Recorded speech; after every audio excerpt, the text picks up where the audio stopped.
It's time for Security Now. This week, of course, the usual security news and updates. But Steve's also going to talk about something very controversial. Is open more secure than closed? We'll talk about the iPad and whether its security model makes sense in this day and age. That's next on Security Now. Netcasts you love. From people you trust. This is Twit.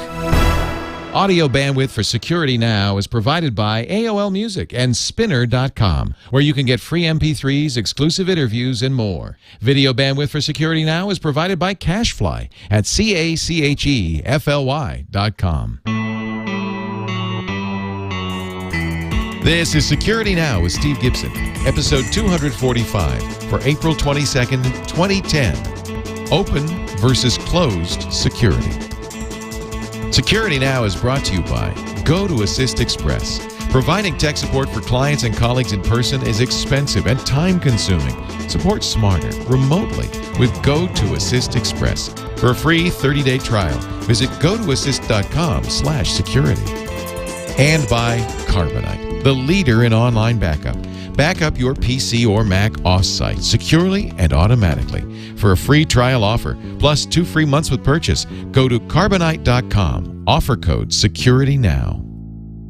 It's time for Security Now, the show that covers everything you need to know about keeping yourself safe online. And the king of security is here, Mr. Steve Gibson, the man who discovered the first spyware, coined the term spyware, wrote the first anti-spyware program. He's also the author of many useful security tools and the great Spinrite, the world's best hard drive and maintenance utility. And he's here from grc.com to talk about security. Hey, Steve. And not for the first time, for the 245th time. I hate hearing those big numbers. They make me tired. Yes. I'm tiring.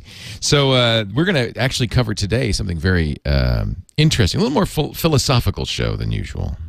Yes, and I think that's precisely it. Last week when I was talking about the iPad, it generated a flurry of responses from our listeners and some confusion over in GRC's own Security Now news group with people who were sort of assuming that I meant something that I didn't mean. And it sort of, and I ended up putting together a careful posting sort of in reply to make it clear what it was that I meant, but also to be a little bit controversial, and I think defensibly so.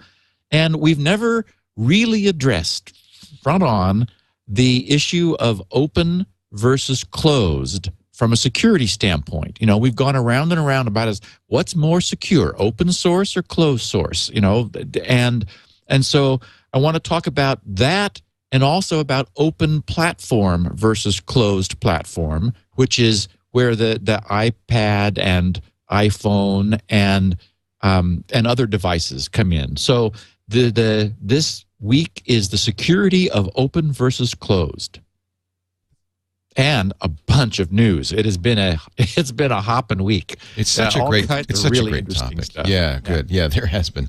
I think. Well, I can't wait to hear what your thoughts are on it, and I'll participate in this because I know you will. This will be in this, yeah. Much more of a discussion between us. What I'm going to do is I've rewritten that original posting a bit for the podcast, so I'll lead in with reading what I wrote because I can't even paraphrase it as well as what I deliberately put down, and then we'll open it up to talk about it. Great. Great. So we will get to that. We have security news, and we also have. I'm sure some updates from past shows. Before we do that, though, I want to mention a company, Citrix, that we know very well, and a product that I think is so useful for people who do IT or support, GoToAssist. Actually, they call it GoToAssist Express, and that's just to distinguish it from earlier GoToAssists you may have used. I used it. We used it on the screensavers many years ago. It is, compared to that, faster, lighter, more efficient, with many more useful utilities. I mean, it was always a great product because, of course, Citrix knows remote access. But now, things like 8 sessions at the same time, unattended if you choose. So you don't have to wait around for your client to show up. You can get in there, fix the thing. You can start a scan, move to another session, start an install, move to another session. You can copy files from your computer to theirs with drag and drop. Now, that's nice. Because if you've got that red hack, the fix, or a patch, a hot fix, you just drag it right over and run it. Malwarebytes, drag it right over and run it. 128-bit SSL security, so it's absolutely secure. You can do an assay of what operating system is running on the remote system, what security software it is running, what other software is running in the background. That's really handy. Whether you're using it with family or friends or you're in the business of support, GoToAssist is a great tool, and I want you to take a look at it so much that I'm giving you a free month. GoToAssist.com/security. GoToAssist.com/security. Somebody wrote me and said, people are going to go to assist.com. I said, no, go to GoToAssist.com. Surf to www.gotoassist.com. Get it? Get it. GoToAssist.com/security for a 30-day free trial. I think you're going to find, this very useful in your business. Whether you're in IT or you support software, maybe you're the family support guy. GoToAssist.com/security. We thank them for their support of security now. Shall we start with the security news? I bet there's a little bit to talk about. It was a hop-in week, Leo. CBS did a report which was really rather scathing. You can find it on YouTube if you're curious. What they revealed in an investigative journalism piece was that nearly every digital copier sold since 2002, so that's the past 8 years, contains a hard disk drive which, for reasons that surpass understanding, maintains an image of every document that the machine has scanned or faxed for you. Wow. And these machines are often leased by companies for some period of time. When the lease is up, they want the newer model. Right. So some guy comes in and wheels in the new one and wheels out the old one. The old one goes into a warehouse. And this CBS story showed a warehouse containing thousands of sort of wrapped in plastic, sort of shrink-wrapped copiers. At the time the story was being done, 2 large containers, as in, shipping containers that go on huge, transatlantic those freighters. ships. Yeah. 2 of those huge containers were being filled up with copiers headed for Argentina and Singapore. Uh-huh.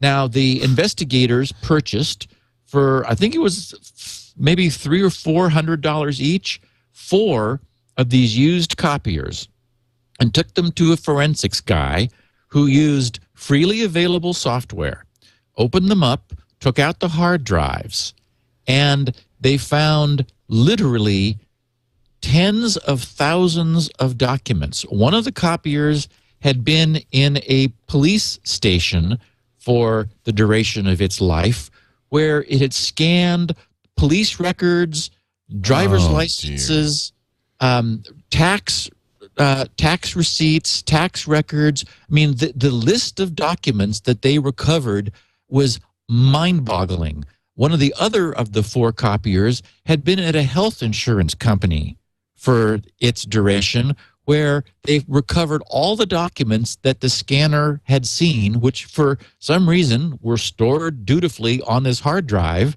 and they found reams of personally identifiable information, medical records, health records, social security numbers. I mean, everything you can imagine. And so here was 4 randomly sampled copiers out of a huge warehouse.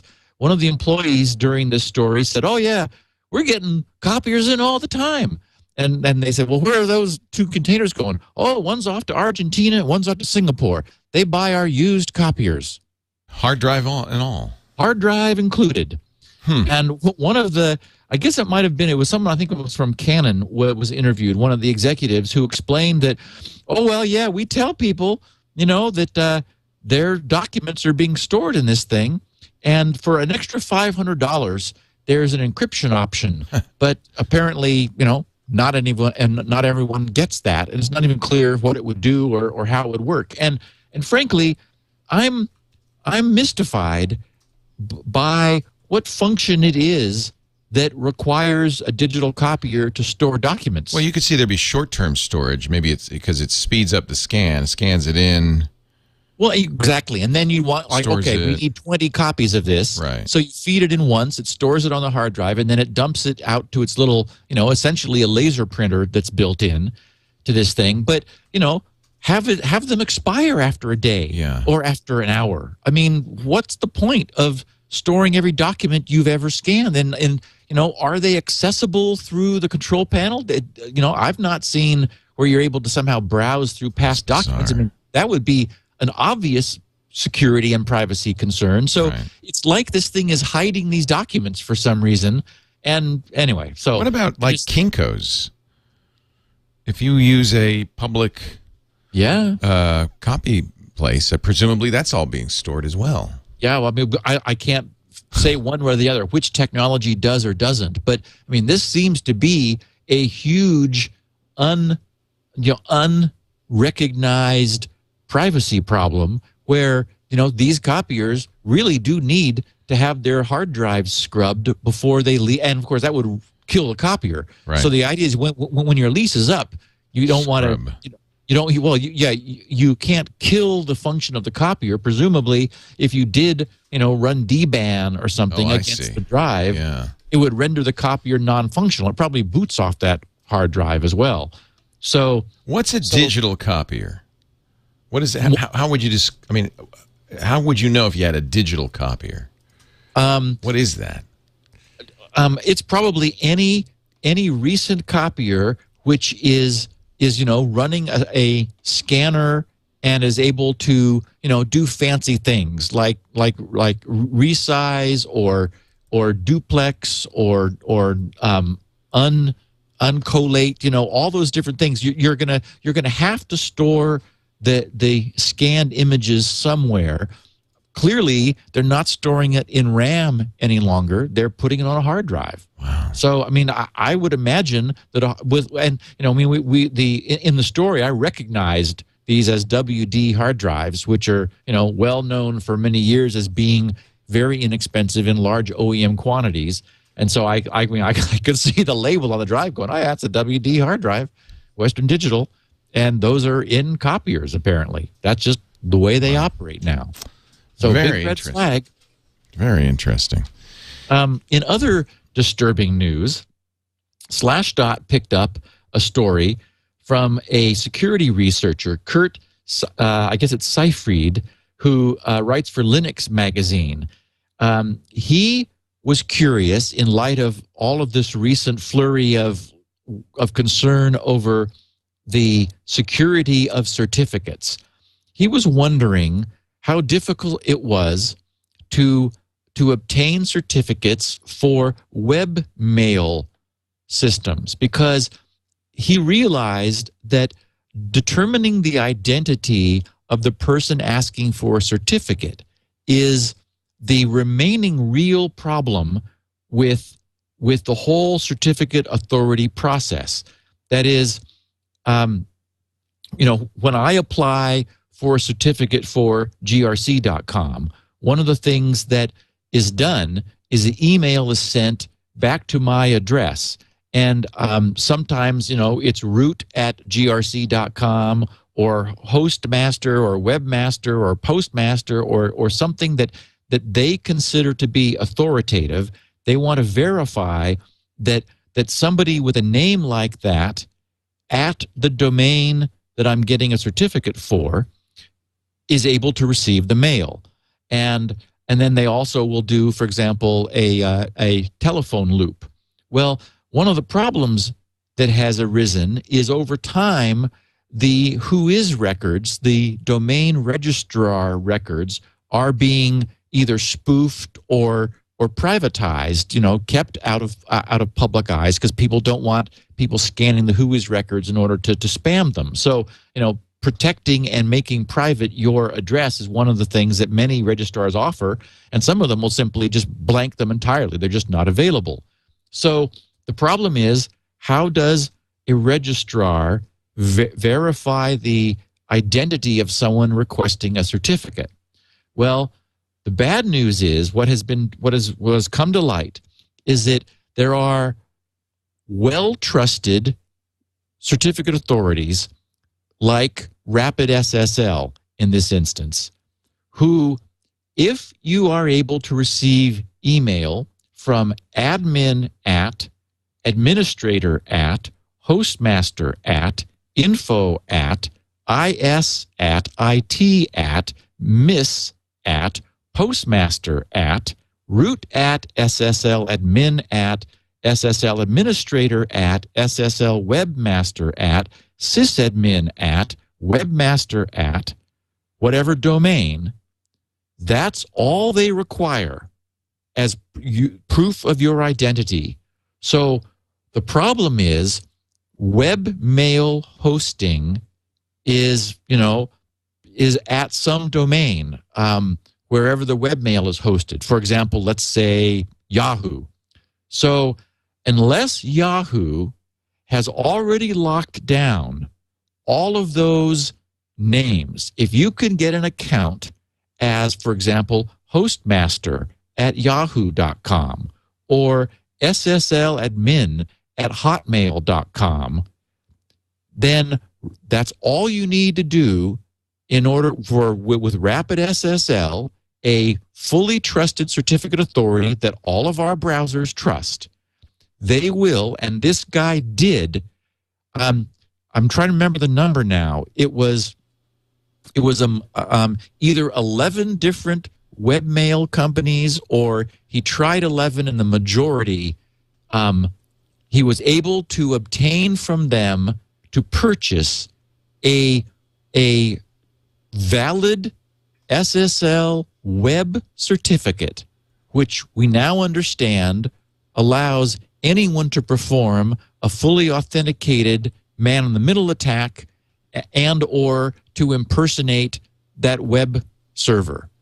So that's how weak this authentication security has been. And the problem, of course, is, for example, in the case of GRC, I control the GRC mail system, so no one is able to get an account on my domain. But the nature of webmail, and this is what makes it particularly vulnerable to this, is that you get account name at yahoo.com, account name at hotmail.com, or whatever. And these particular account names, in the case of RapidSSL, automatically qualify you to receive a certificate at that domain. Is that amazing? So is this their fault? I mean, is it this particular domain company, or? Well, the problem is... anybody could do it.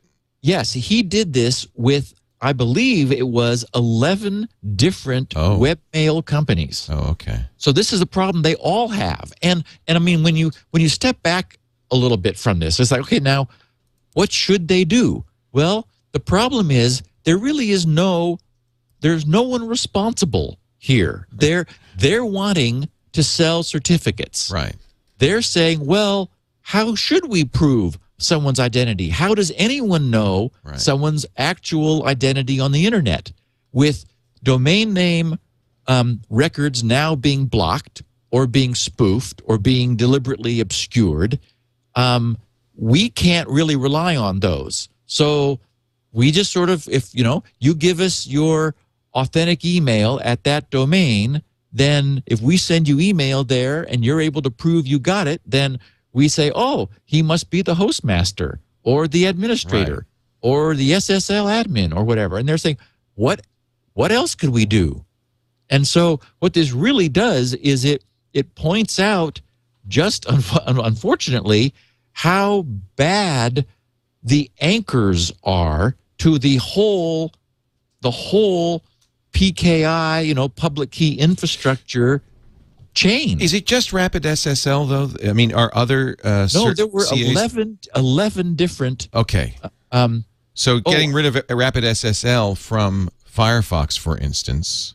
Well, I mean, he's proposing that with there being a certificate authority as bad as RapidSSL. Now, of course, the problem is many legitimate companies have probably purchased their certs from Rapid SSL. Right. So you can't just dump them. Exactly, because then suddenly you're not going to be able to connect to legitimate websites. But other CAs aren't doing this. Just Rapid SSL. It's not clear. Okay. He tried it with Rapid SSL. He tried it with Rapid SSL and recognized that this is a problem that any certificate authority would have. Right. And so his contention was what you need to do. I mean, what web mail companies should do is absolutely acquire all of those account names so that a company like Rapid SSL, who is wantonly distributing certificates, won't distribute any for your domain. That is, you control those special account names. Now the problem is different certificate authorities have different account names that they consider qualifying for that domain. It just looks like Rapid SSL has a large collection of them. Wow.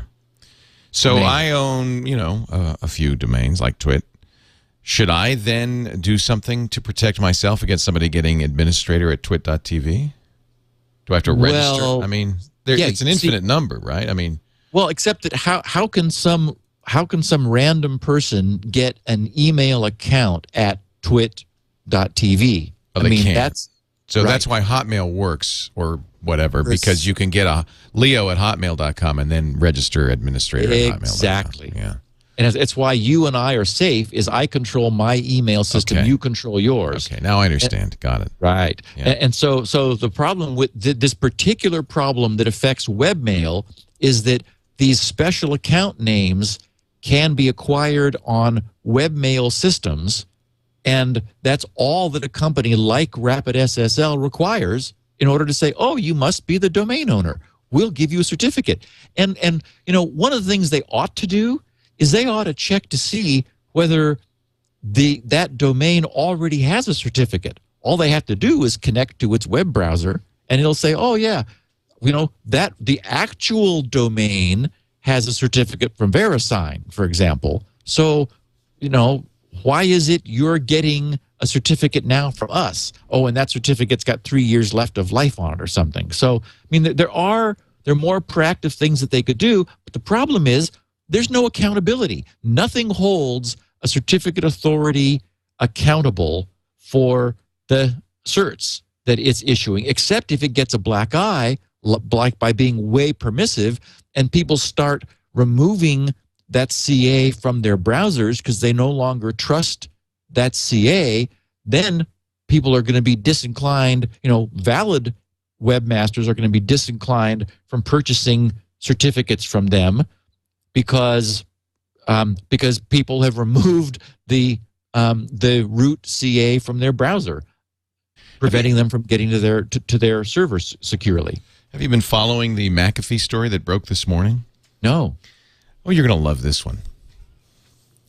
McAfee released a update to their Total Protection antivirus. I think it's actually to the corporate version that identifies service host as malware and deletes svchost.exe. No, how can that possibly be? Then sets off a chain of uncontrolled restarts and loss of networking functionality. Twitter's going nuts about this right now. And Gadget has a statement from McAfee that they've pulled the update from their corporate download servers and that consumers shouldn't be affected. Oh, they're corporate servers? It's corporate. It's DAT update 5958. Here's the release from McAfee. McAfee is aware that a number of customers have incurred a false positive error due to incorrect malware alerts on Wednesday, April 21st. That's as we record this. The problem occurs with the 5958 virus definition file that was released at 2 p.m. GMT, 6 a.m. Pacific time.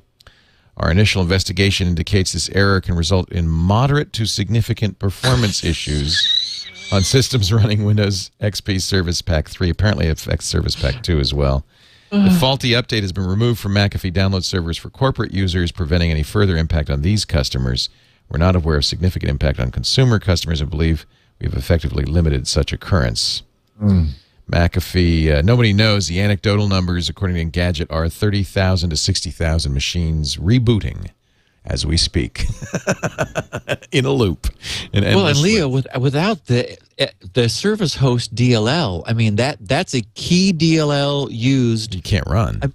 No, I mean, Windows won't run without that. You might as well just, reformat the hard drive. The fix, if you're listening, is to boot to safe mode, rename mcshield.exe, the McAfee shield, mcshield.exe, reboot, run virus console, pick tools, and roll back the DAT. Go back to an earlier antivirus definitions update, and then you can restart MC Shield and reboot. That's I don't know if that works or not. That's from Lifehacker. They say it's an unverified tip. Wow. Whoopsie. Whoopsie. Yeah. Whoopsie. When good software goes bad. Well, I'm not sure I'd call it good software. Yeah. It might be an overstatement. Ouch. We talked several times now about the problem with PDFs being able to execute code. So I wanted to alert everyone that the well-known and 3-year-old Zeus botnet malware is now apparently active in so it's been reported, as much as 88% of the Fortune 100 companies, because it is infecting PDFs. When users open the infected PDF, they're prompted to save a file called Royal Mail Delivery Notice.pdf, which is actually a malicious Windows executable. The Trojan installs a sophisticated, difficult to detect and difficult to remove keystroke logger, which steals login credentials to banking, social networking, and email accounts.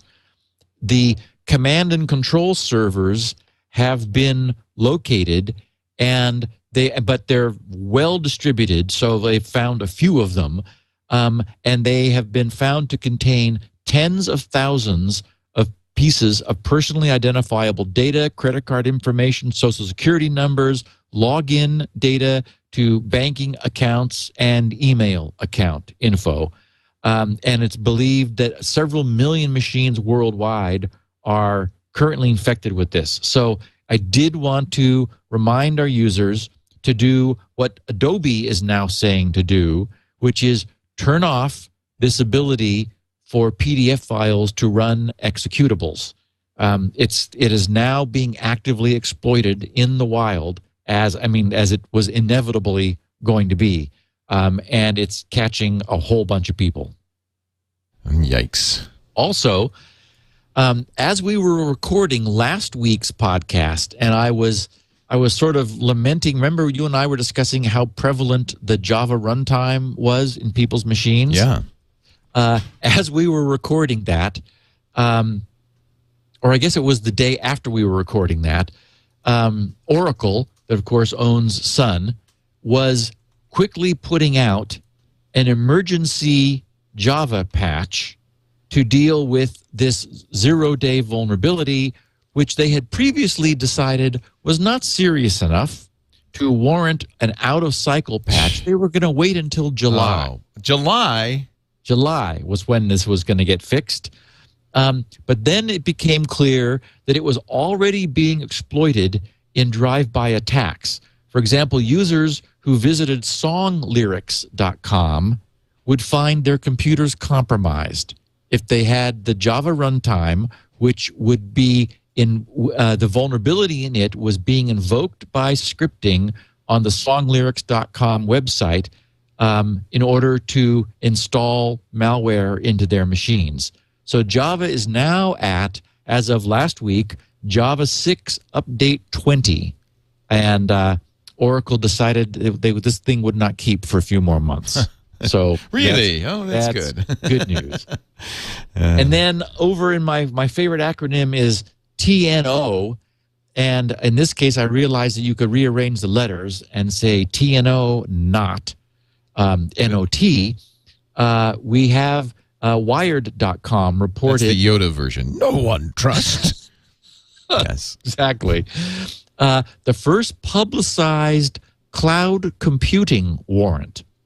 Wired's story said a spam suspect uses Google Docs. FBI happy. That actually does sound a little bit like Yoda.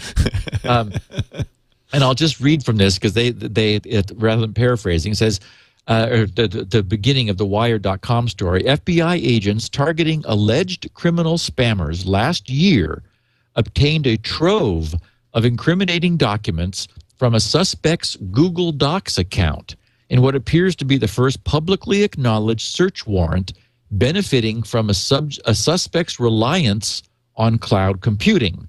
Thus, trust no one. The warrant, issued August 21st of 2009 in the Western District of New York, targeted Levi Beers and Chris De Diego, the alleged operators of a firm called Pulse Marketing, which was suspected of launching a deceptive email campaign touting a diet supplement called Acai Pure. The warrant demanded the email and, quote, all Google Apps content, unquote, belonging to the men, according to a summary in court records. Google provided the files 10 days later. From Beer's account, the FBI got a spreadsheet titled Pulse Weekly Report Q3 2008 that showed the firm spammed 3,082,097 email addresses in a single 5-hour spree. Oh, please. Another spreadsheet, quote, Yahoo, Hotmail, Gmail IDs listed 8,000 Yahoo webmail accounts the men allegedly created to push out their spam. The Yahoo accounts were established using false information, allegedly in violation of the CAN-SPAM Act. So, here's we've talked often about what it means to have your documents stored in the cloud in, unfortunately, a non-encrypted fashion. I've got a bunch of stuff stored in the cloud, but I'm doing it through Jungle Disk, where Jungle Disk itself performs an AES 128 or 256, I can't remember now, but it's very strong AES encryption of everything leaving my machine, so that even though Amazon is storing the data, what they're storing is gibberish. They're storing, pseudo-random content, which even under no compulsion possible can they reveal anything other than pseudo-random data.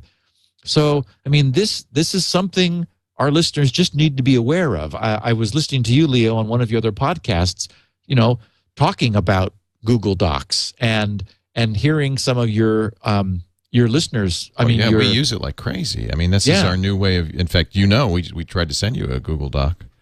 And for things like show notes and so forth. We keep track. Stuff. But to be honest, all of our company stuff is on Google Docs. And so, again, as long as that stays secure, as long as you're not concerned about the possibility that a legal warrant could be presented forcing the disclosure of all that. You need to understand, anyone, my point is, anyone doing this has to understand that their data is not entirely under their control any longer.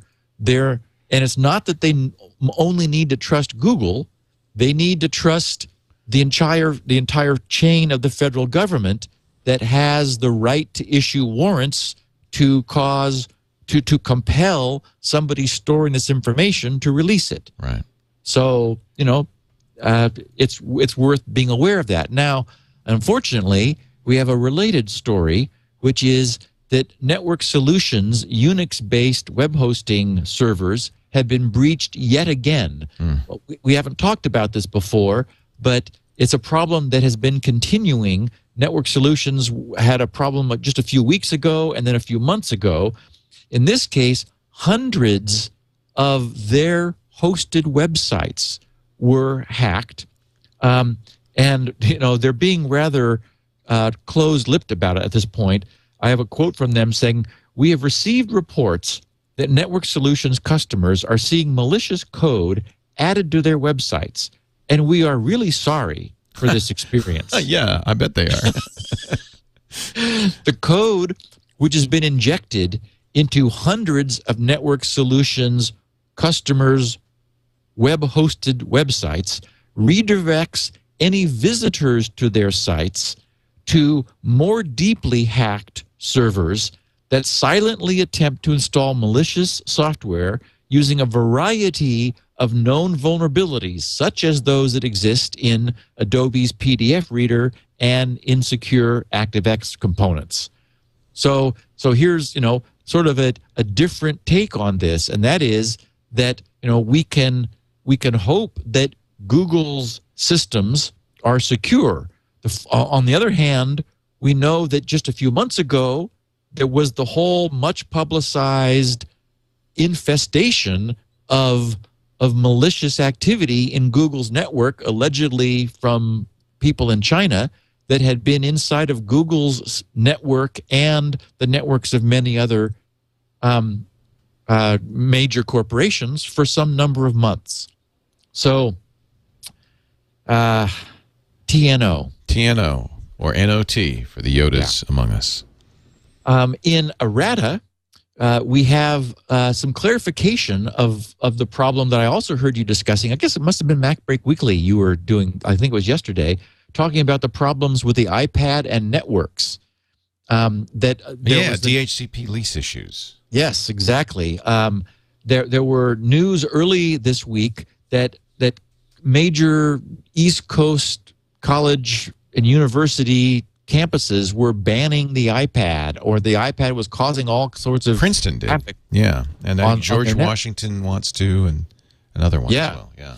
And it turns out that we now understand. There's been some very good posts by Cornell, I think it was, that I guess due to the nature of the oversight that they provide for their own DHCP servers, they were able to relatively quickly figure out what was going on, which is that the iPad makes a mistake in not ever renewing its DHCP lease, which has expired, if the expiration occurs while the iPad is sleeping. And what I didn't realize until I read this detailed report is, when you press the power button, what looks like the power button on the iPad, you're actually just putting it to sleep. And I should have understood that, because I've noticed, for example, that it will, if it's plugged in to my Mac being recharged, it'll bong when it receives new incoming mail. And also, I made a comment also last week about how, or maybe it was the week before, how it's automatically connected to networks that I am at, so that such that what I really wanted was instant on web surfing, and it gives me that because when I turn it on, I notice that it's already connected. So that's not really off; it's sleeping. And so this is clearly something that Apple will fix, hopefully very quickly. I'm sure they're on top of it now. But the idea is that, as our listeners probably know, when you obtain information from DHCP, Dynamic Host Configuration Protocol, over a network, it's providing you with things like the DNS servers and the IP of the machine, and any of a number of different pieces of information can be obtained from the DHCP server. And the idea is that there's some expiration on that. There's a lease, as it's called. So you're merely leasing this information for some length of time. And what should be done is that at some point prior to the expiration of that, the client of the server that has received this information will renew or refresh the lease, normally keeping the same information, but just sort of saying, hey, I'm still here, still using this. I want to keep this IP allocated to me. So this only happens when the iPad auto locks. As long as it doesn't auto lock, no problem. Exactly. When it goes into auto lock mode, for whatever reason, it puts it in a state where, if during that time the DHCP lease expires, then the iPad is unaware of that happening. If you then wake it up again with the lease having expired, it does not renew the lease. So what was happening in the case of Cornell University is that iPads were auto-locking during the time that the lease was expiring. Then the users would turn them back on again. Well, if that IP address, which had been assigned to that iPad, had subsequently been assigned to somebody else, then you'd have two machines with the same IP address on the same network, and we know that's never good. So you get an IP collision in that case. ARP isn't happy. You've got different MAC addresses assigned to the same IP, and indeed it will cause a problem. So what Cornell was doing was, initially, if this happened twice, they would blacklist that device by its MAC address, which essentially kicked that device that was misbehaving off of the Cornell network.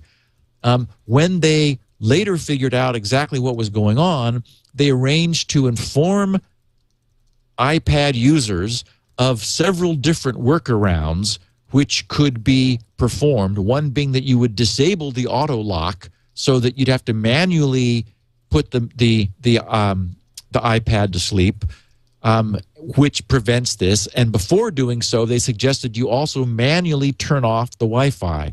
And again, so students are having to jump through these hoops until Apple comes up with a fix, which I imagine will be forthcoming pretty quickly. Any minute now, I would imagine. Yeah. Yeah. And so it's a legitimate complaint on Princeton's part. Oh, absolutely. Yeah. This is very bad behavior from a client. It's doubtless some little tiny mistake, which, occurred due to the implementation, some implementation detail, this particular state that the iPad goes into that causes this problem. And I do also need to explain to my listeners that when I talked about how gleeful I was that the iPad was connecting to, open hotspots, I didn't mean that it would ever do that to hotspots that I had never been to before. It behaves just like Macintoshes and Windows machines do. That is, you tell it that you want to trust this hotspot, and so that trust is persistent, such that if you return the next day to a hotspot that you had told it to previously trust, and you've given it permission to remember that, then it will connect. Right. It's not as if it's running around, promiscuously connecting to random hotspots that you've never connected to before. And a lot of people in the news group and also who are sending emails said, wait a minute, you think that's secure? That sounds incredibly insecure. It's like, no, that's not what I meant at all. So it behaves in the same way that our existing laptops do, in just that they're remembering the hotspots that they have visited before. So it really isn't an oversight on Apple's. Well, it is an oversight on Apple's part, but it's kind of an understandable oversight. It's something they may not have thought about because they're acting like a laptop.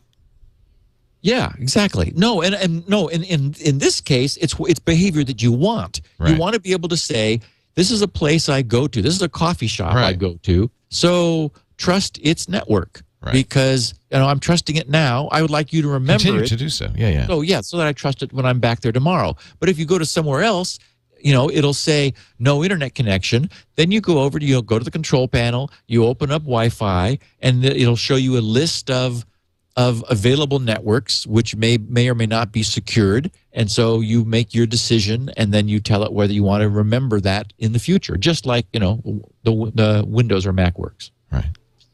I did have a nice story from Robin Weber, who is a listener of ours. He wrote to say that Spinrite had saved 5 generations of our family. Wow. He said, thank you, Steve. 2 months ago, my wife's PC stopped booting.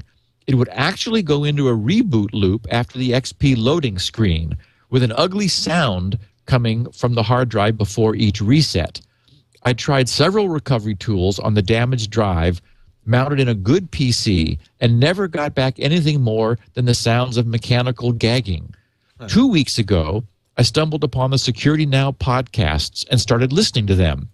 Then halfway through my first podcast, I heard the word Spinrite mentioned. I thought that name sounds very familiar. Could it be the same software that I used to use over 10 years ago for drive recovery? Anyway, I knew I didn't have a hope of recovering the drive unless I could get Windows out of the way. So I'll put down my $90 US, actually it's $89 for Spinrite, and downloaded it. It was a 170K file. I thought it had just downloaded a loader program. It was an error, yes. Which would then get the rest of the program from the internet. But no, $89 US for a single 170K file. But getting out of my stupid Windows mentality where you need a gig free, just a gig of free space just to compile a program, I thought, why the hell should it be any bigger? So I ran it, and it wanted to create a boot floppy or an image which you could burn into a bootable CD. So what the hell? I've just spent all this money, may as well give it a CD. 40 minutes later, after running Spinrite on level 2, I had the entire disk back. Didn't lose a single magnetic bit. Well, there were a few early sectors reported as partially recovered, so I probably lost some innocuous files. But my wife is over the moon as she's got all of her genealogy. Thank you. All of her genealogy database, plus all of her photos, emails, etc. And the kids are happy because they have their saved games back. We've now backed up the disk, and I'll replace it shortly. I just spent $89 and got 2 years worth of rework done. Well worth the cost. Thanks again, Steve. Isn't that great? And thank you, Robin, for your great report. That's so great. Well, Steve, we're going to get to the meat of the matter, open versus closed systems and which is more secure. A great conversation. I can't wait to this. Before we do, can I mention Carbonite? Oh, by all means. Now, I know that people, when they have a bad hard drive, often turn to Spinrite to save it. And I know that mentioning backup probably is bad for business. But I also know something about you, Steve. You would far prefer people back up their data and not have to freak out like that. Yep. You still need Spinrite down the road. You're going to want Spinrite, but if you just back it up, then you wouldn't have to get so crazy. And that's where Carbonite is such a great solution. Carbonite, Carbonite.com. It's backup done right because it combines a couple of features that people often forget about that I think are really important to an effective backup strategy. Number one, it should be automatic. If you have to think about it, if you have to remember it, if you have to say, oh, no, it's Sunday, I got to back up, you're not going to do it. You're going to forget. It's not going to happen often enough. It needs to be automatic. Secondly, and I think this is really important, Steve and I talk about this all the time, it's fine to have a local backup. It's a great idea to have a local backup, but you also should have an off-site backup. Because if the worst happens, somebody breaks in and steals everything, or there's a fire, a flood, an earthquake, a tornado, whatever, and you lose the backup along with the data, you might as well not have backed up. So Carbonite does both. It's automatic. In fact, if you go right now, you can try it free for 15 days, no credit card needed. In fact, I do recommend you try it because Carbonite is also, relying on your high-speed internet connection, and you've got to have a decent upstream connection to really make Carbonite worthwhile. So download it right now for free for 15 days. Carbonite.com. Use the offer code TWIT so that Steve gets credit for it. Carbonite.com. Offer code. Actually, I'm sorry. We have your own offer code, Security Now. So don't use the TWIT offer code. Use the Security Now offer code. For a long time, we didn't have one. So this way they'll know that you got it from Steve's show. Security Now is the offer code. You'll get 2 weeks free, 15 days, no credit card needed. You'll see how it works. And then if you decide to buy, 2 months free, which is, I think, a very generous deal, especially since it only costs $55 a year anyway. Less than $5 a month for everything, and your unlimited backup of your internal drive. That's a good deal. Carbonite.com. Automatic, off-site. You security wizards are going to be glad to know it uses AES 256-bit encryption. You control the key. They don't. It uses SSL even if you don't use AES so that you're always secure during the transmission of your data. You can get to your data not just from the original computer, but anywhere you can log into your Carbonite account, including their iPhone app. It's really a great solution. Carbonite. Carbonite.com. Use the offer code security now for 2 free weeks, 2 months off if you decide to buy. Carbonite. It's back up. Done right. Carbonite. All right, Steve. On we go. So, I'll lead in by reading an edited version of the post that I wrote for the news group, because it says it better than I could paraphrase it, and then and we'll talk about it. So, open versus closed. First off, there are very important differences between open versus closed code and development and open versus closed execution environment platforms. First, looking at the code and development methodology side, I'm not at all clear that open source code is inherently more or less, either way, secure than closed source code. I don't see anything other than personal policy bias or commercial interest to recommend one over the other from a security standpoint, based upon all the history we have with the demonstrated security arising from either approach. We have a great pair of samples in Microsoft's Internet Explorer, which is, of course, closed, and Mozilla's Firefox, which is famously open source. The first one as closed as it could be, and the second wide open to the world. Yet over the past few years, as Firefox has become more prevalent, we don't see significantly fewer problems on that platform. We may see more active exploits of IE due to the fact that it still retains a huge majority of web browser market share, and the fact that it's also always installed in every machine, and also the fact that it's the more cautious and careful security-aware users who have taken the trouble to run Firefox and then add on the additional controls for cookies and scripting management. But overall, looking at the logs of problems being fixed by the now continual flow of Firefox patches, recently more than weekly, we're not seeing anything that says open source means more security. In this weekly podcast, I'm forced to skip over reporting on the massive security problems continually being discovered in open source software, because otherwise we would never have time to talk about anything else, and because they generally are spread out among a great many different pieces of software rather than focused, and in general they have a low level of saturation per listener.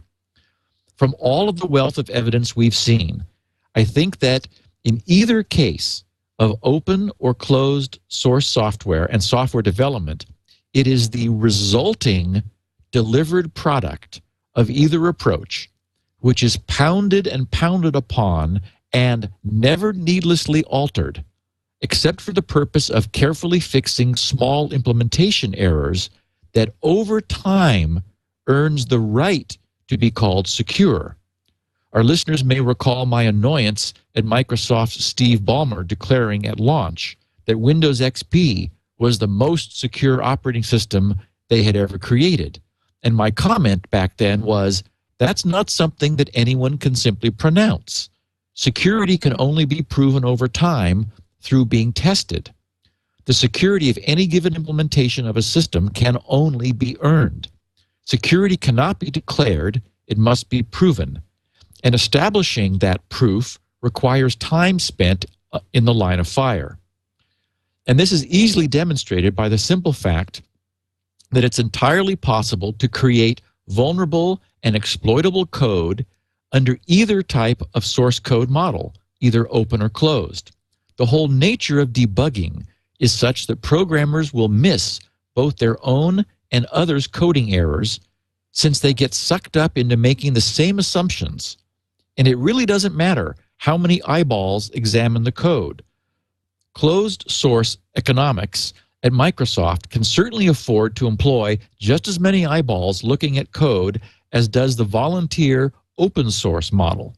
And anyone who has ever actually been involved in open source projects knows that, in reality, only a very few, and oftentimes just one, developer is actually doing most of the heavy lifting on major parts of a project. So I don't buy for a moment that there's any intrinsic benefit, either way, in open versus closed source. Either can be buggy as hell or stable and solid as a rock.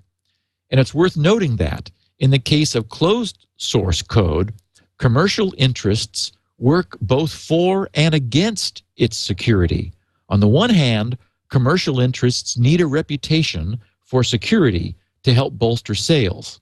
And on the other hand, commercial interests are motivated to keep adding features and revising perfectly good and previously proven code in order to keep their users upgrading and revenue flowing. No, mistakes can be made in either development environment, so I see no benefit there either way. But what really has a profound effect on security is policy. And this is where massive differences in security results can be obtained.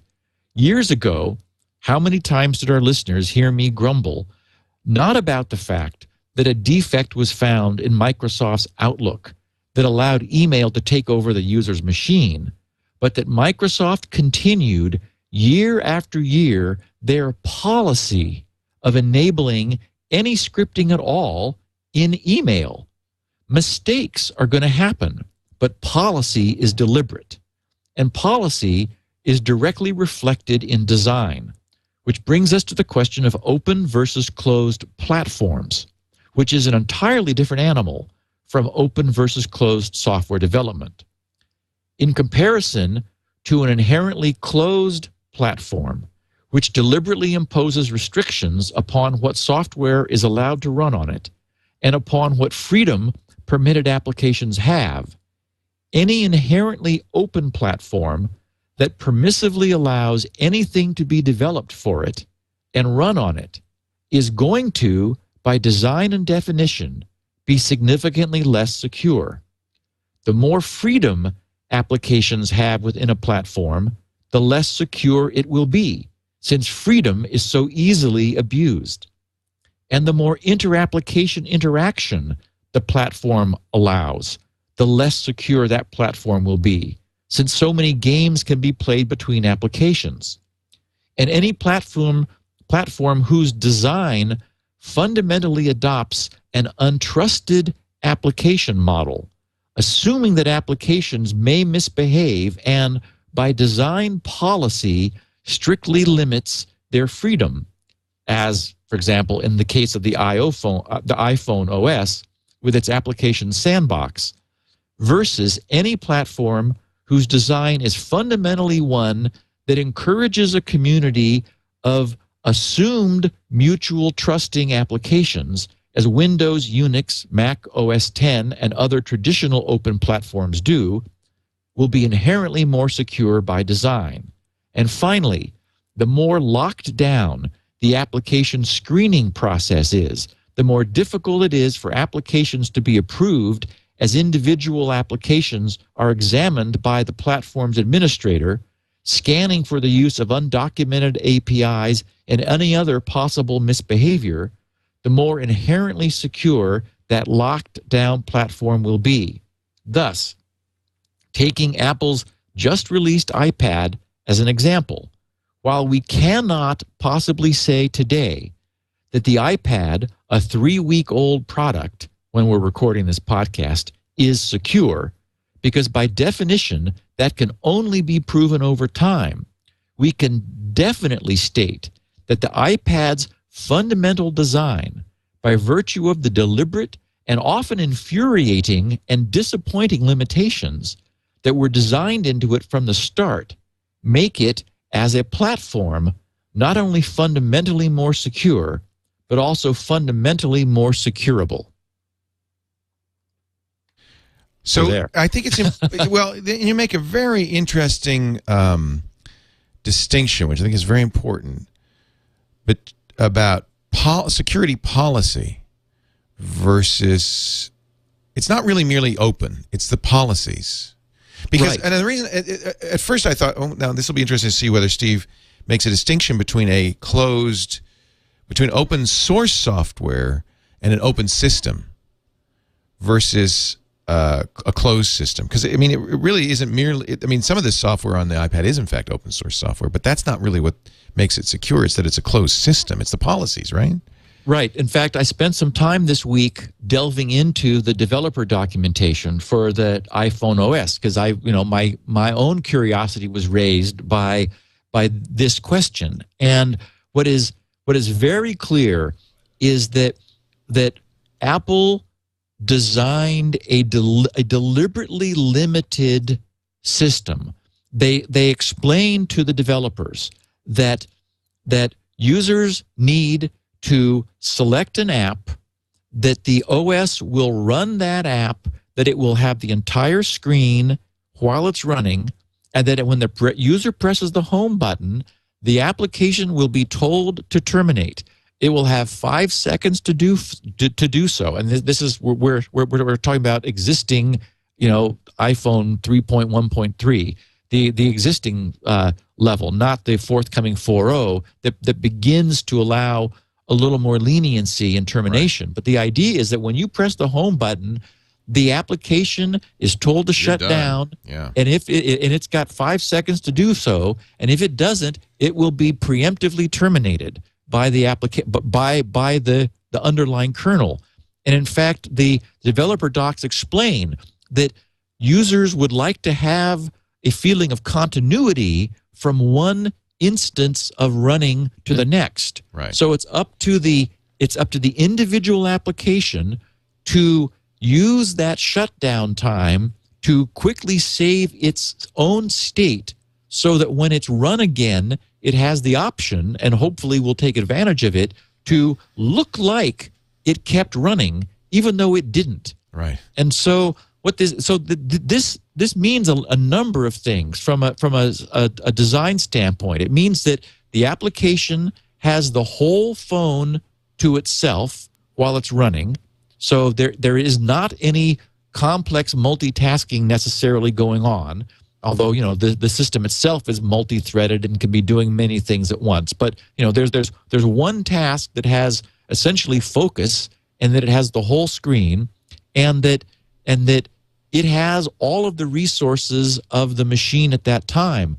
What's interesting also, Leo, is that when an iPhone application is installed, it's given a unique token, which is the name of the application's file space, so that there's even the application essentially can have its own storage area, but there's absolutely no visibility into the rest of the system. There's no file system that the application can rummage around in. It has no visibility at all into the file system that other applications are sharing. So there's a from the start there was this notion of separation of processes running on the phone. Now, this makes sense in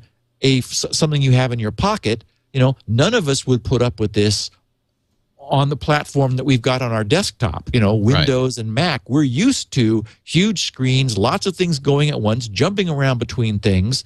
But so. And it's worth also noting that I talked about I did criticize Microsoft for having leaving scripting there in Outlook for so long. I mean, year after year, where this posed horrible problems for security.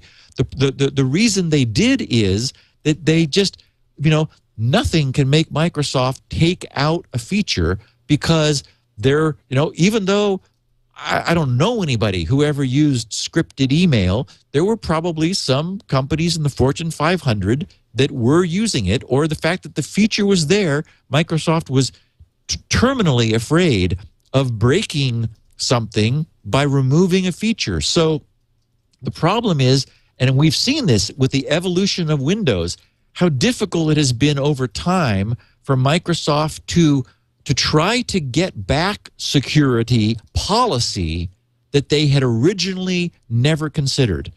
Things like UAC that appeared in Vista, things like DEP, the data execution prevention. I mean, that stuff, sort of creeps in slowly. It's there, but it's turned off, and then it's kind of turned on, then it's turned on a little more, and then finally it's on by default. I mean, it just, Microsoft is trying to creep forward. Well, so it's a huge advantage for someone like Apple to come along much later in the game, having watched all of this bloody war in the past, and said, okay, we understand what we need to do to create a fundamentally secure platform through policy, and developers aren't going to like it, and to some degree, even the users are not going to like it. I mean, I was never able to get my iPod Touch on my Wi-Fi here at home because I use one of my own, impossible to type in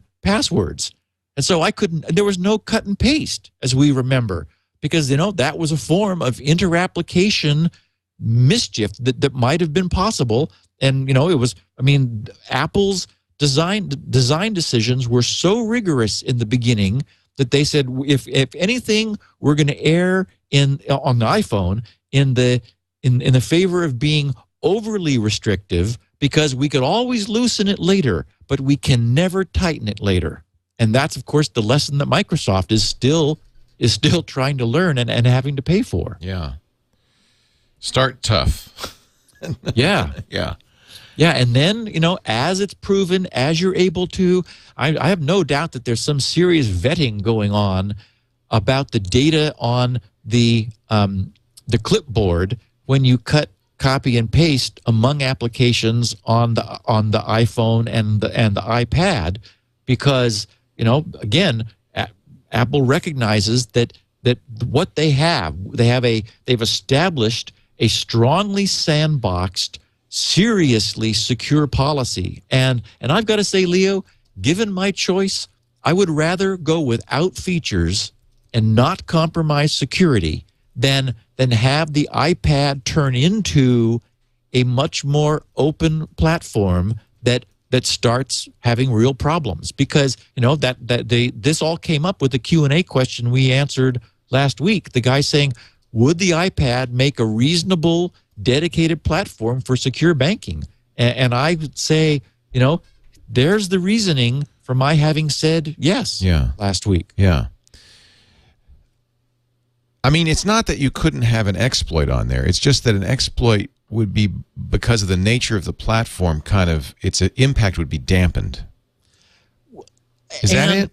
Well, and it's that with Windows, it's almost impossible not to have exploits. Right. I mean, it's completely open. It's the Wild West. It's, you go to a website and something is installing code on your machine that runs. I mean, that can't happen on the iPhone, because the iPhone is, you have to have signed applications that are cryptographically signed before the system will run those things. There's nothing like that on right. Windows, and you can't impose it now. It's too late. Yeah, exactly. As we talked about last week, Apple this might have been a intentional stealth act on Apple's part, that they thought, well, if we're going to start from scratch, maybe we start from scratch in a different way, and forcing signed applications, controlling tightly the application store, controlling how applications are developed. All of these things might annoy developers and end users, but it does have an interesting impact. And as I mentioned last week, if security becomes a bigger and bigger issue down the road, it might be interesting. It might be an interesting advantage to Apple that nobody had really thought about. Well, I wouldn't use the iPad as my sole computer. I don't think, or iPhone. I don't think anybody's suggesting that. But absolutely not. I'm with you. I mean, it's with me when I'm out reading and surfing, and and I'm wishing for it that it had things that I have on all my other real machines, like a really good news group reader that I will hopefully come along. Right. But for what it is, and this is exactly that our listener's question last week. I would argue it is the safest way to surf the net today. I can't think of a safer way to surf the net than on an iPad. Yeah. All right. Well, very interesting points. And it's worth also talking about the other sandboxed platforms. I mean, we do have Droid, for example. Would the same thing be the same case be there, you think? Well, the problem there is that, I mean, and again, I'm not saying there's anything wrong with this, but Apple has obviously a strong economic reason for also controlling the apps. They want to be in the revenue stream of apps which are non-free, which are being installed on their iPhone OS products, the iPhone and the iPad. Whereas the model that Android has is, strong from a security standpoint, because again, they had the advantage of coming along later in the game, but anyone who wants to can create apps for it, because their economic model is entirely different from Apple's. So while I would argue that yes, it's better than the old inherently trusting platforms like Windows and Unix and Mac OS, it is because anyone can create an app that won't go through some sort of scrutinizing process. I mean, I would argue that you're getting something, there's some value from a security standpoint that you're getting sort of unwittingly from the fact that Apple is so concerned about the apps that run on their platform. They do scan them for the use of undocumented APIs. They scan them to the limit of their ability, and I don't say that this is something you can feasibly do in an automated fashion. Obviously they're not doing a source code review or anything. They're just looking for where they can for behavior that looks suspicious. But it's only after it goes through that then that they will sign it to give it the cryptographic credentials that it needs in order to run on people's phones. There's some value there that you're paying something for, right, that Apple is getting some money for, that is not part of the economic model, the ecosystem in the competing open phone platforms. And so, yes, it's not free, but I think there's some security benefit as well. And I'll bet you that it gets proven over time. Yeah, we shall see. I mean, there's nothing to say that somebody couldn't develop an exploit for it. I mean, there are exploits for the iPhone. Not very effective exploits, but they're well, and they all involve jailbroken iPhones, right? That's interesting. Yes, I mean, so when you do that, all bets are off. You've broken a chunk of the security of your system when you jailbreak your phone. So it's hardly surprising that very quickly that got taken advantage of. But as long as the security is up and intact from the kernel, and you haven't done something, to deliberately weaken the security of your phone, it seems very strong. There was at the Pwn to Own contest at CanSec West. Someone was able to break into a fully patched iPhone and hijack the SMS database, including messages that had been deleted. Yeah, there are APIs which allow applications to have access to the context to the contacts, and there are the problems also with it was I know the hack you're talking about. It uses Safari vulnerability, I think. It was a return. It was using existing code, jumping into existing code in order to get the code to execute. And we've talked about this kind of approach. They say before. This exploit doesn't get out of the iPhone sandbox. You're still in the sandbox. The problem is, of course, that Apple's own applications have more access to the system than third-party applications. So if you can find a flaw in Apple's applications, in this case in iPhone Safari, you get farther than you would if you hacked Leo's application. Right. And I guess my response is that we know that security is not absolute. It's not a matter of I'm not saying it is impossible to hack the iPhone or iPad. Not at all. Again, that you can only get, that we can only prove over time. Right. But it is clear that by policy, there's a huge set of policies that are inherently restrictive and inherently good for security. Right. And that matters. And Right. so, I mean, if you look at the security under Windows is a catastrophe. I mean, it's a disaster. I mean, it's horrific. And we see nothing like that on the iPhone after its 3 years of existence and it being very popular, and 50 million of them are out there, and it's a connected, communicating device that is fundamentally a fertile medium for this kind of attack. Right. And it's quiet by comparison. Right. And that's not a mistake. Right. Great conversation, Steve. Fascinating stuff. Is that essay on the website now, or is it going up later? I just wrote it. So it'll be part of the show notes. I'll email it to you so you can add it to your show notes. Good. And will you put it on the website, or? And I will. It'll be part of the transcript. What am I saying? Of course it will. It'll be part of the transcript, and I'll stick the file on GRC's show notes so people have that as well. You can get those notes by going to grc.com. There's a whole Security Now page with notes for all of the shows, including 16 kilobit versions for people with less bandwidth. There's a PDF. There's a transcript. There's everything you'd want. All available at grc.com. When you're at grc.com, take a look at all the great other stuff that's there. Steve has put together, of course, the world's best hard drive maintenance and recovery utility, Spinrite. There's no better way to do it. And you can find out all about that there, but also lots of free stuff on his site, including Shields Up, Shoot the Messenger, Unplug and Pray, the Decombobulator, Perfect Passwords, and my favorite little doohickey, Wizmo. 1 million downloads on Wizmo. That's pretty good. We're getting there. Yeah. Of course, you had almost 3 million on Unplug and Pray. Wow. Yeah. Wow.